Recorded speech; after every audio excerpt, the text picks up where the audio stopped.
प्रधानमंत्री ने देश को अगले 25 सालों में एक विकसित देश बनाने का लक्ष्य रखा है। पीएम मोदी ने सफ़ेद तिरंगा प्रिंटेड पगड़ी में 17वीं सदी में मुगलों द्वारा स्थापित किए गए लाल किले से बिना टेलीप्रॉम्प्टर के 82 मिनट का भाषण दिया है, जिसकी टीवी मीडिया में काफ़ी चर्चा भी हो रही है।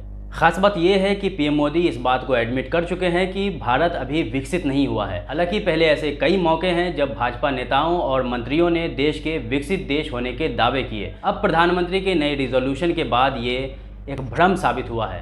इंटरनेशनल मॉनिटरी फंड उस देश को एक विकसित देश मानता है जो gross domestic product, gross national product, per capita income, level of industrialisation, technology infrastructure, quality of life और अन्य देश की तुलना में इकोनॉमिकली स्ट्रॉन्ग है। कई ऐसे देश हैं जिसे IMF वहाँ के ह्यूमन डेवलपमेंट इंडेक्स के आधार पर विकसित देश की कैटेगरी में शामिल करता है। किसी भी देश को health, human security, social economic sustainability, work, employment and vulnerability, income और इनइक्वलिटी समेत 13 डायमेंशन के आधार पर कैटेगराइज किया जाता है। ऐसे तो ताज़ा रिपोर्ट जारी नहीं की गई है, लेकिन भारत 2020 में 189 देशों की लिस्ट में 131वें पायदान पर रहा था। तब भारत को मीडियम ह्यूमन डेवलपमेंट कैटेगरी में डाल दिया गया था, यानी भारतीयों का पर्सनल डेवलपमेंट का पहिया मानो थम गया।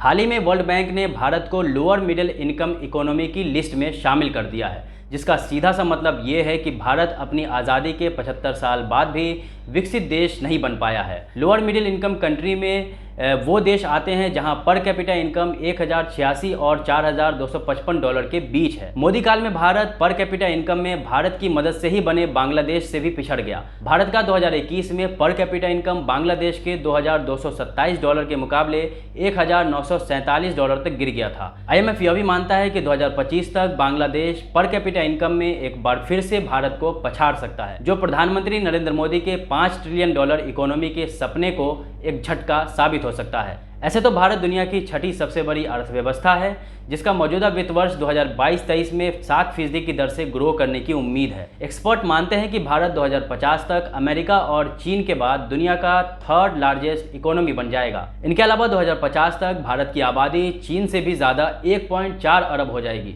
जो कि कई मायनों में एक बड़ा चैलेंज साबित हो सकता है। अपने भाषण में पीएम मोदी ने पड़ोसी देशों पाकिस्तान और चीन के साथ भारत के तनावपूर्ण संबंधों और उनके साथ संबंध सुधारने के किसी भी कदम का जिक्र नहीं किया। इसका मतलब है कि आने वाले समय में पाकिस्तान और चीन के कंधों पर बंदूक रखकर चलाने की प्रथा जारी रह सकती है।